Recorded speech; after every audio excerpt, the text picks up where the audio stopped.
And now, your ABC6 Storm Tracker weather with Chief Meteorologist Jeff Denoyer. You know, if you're going to the festival, a lot of great suggestions there. You know, you saw everybody with bottled water. You saw somebody with an umbrella. I mean, different ways to beat the heat if you're going to the festival. And a lot of times you think, oh, I'm going to Newport. It won't be as hot as everybody else. But you're in the heat advisory if you're going to Newport as well for the weekend, with air temperatures around 90 and feel-like temperatures in the mid-90s. Skycam outside. Felt like when I went outside in the evening, it felt really good. There was a little bit of a breeze. The dew points were still down. It wasn't that humid. But in the last hour or two, the dew points are starting to climb, and that transition to a more humid pattern for both Saturday and Sunday is starting to take place right now. Temperatures are still warm, around 80 degrees after daytime highs, pretty much in the 90s for everybody. And this is the concern into the weekend. Throughout this heat wave, we've had 4 days now. We'll have 5 and 6 and maybe even 7 on Monday. The dew points, the humidity level has changed. At times it's a little lower. At times it's a little higher. Right now, we're transitioning back to higher. You can see a lot of plus 70 degree marks in the dew points at the coast, areas inland in the 60s. And that's the problem for the weekend, is we keep the really hot temperatures like we had today, and we add more in the way of humidity.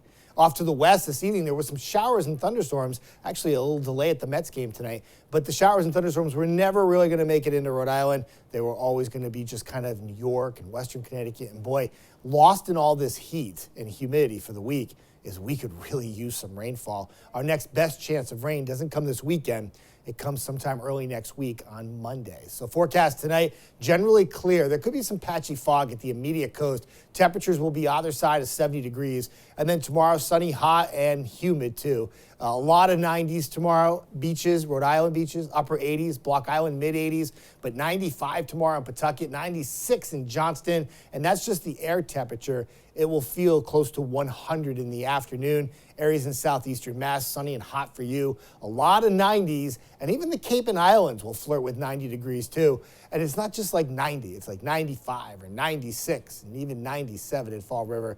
Very steamy stuff. It all happens quick too. 6 a.m., 70s become 80s by 9 a.m. And then into the afternoon, I put these little red bars to let you know that will be peak heating during the afternoon. And if you have plans to be outside tomorrow, if you're doing any strenuous activities, it's best to do them early morning, and then really almost towards when the sun goes down. You really don't want to be out there during the peak heating in the afternoon, trying to maybe run a marathon or do exercising. I don't know what you do in 95 degree heat, except maybe just find air conditioning if you can, right? Heat advisory for the area, not just Saturday and Sunday, both days. And right now, it does not include early next week on Monday, but after a weekend that features mid-90s, I would not be surprised if Monday may need to have some kind of heat advisory as well, because I think we'll spike to 90 with humidity before some storms come in the afternoon and evening.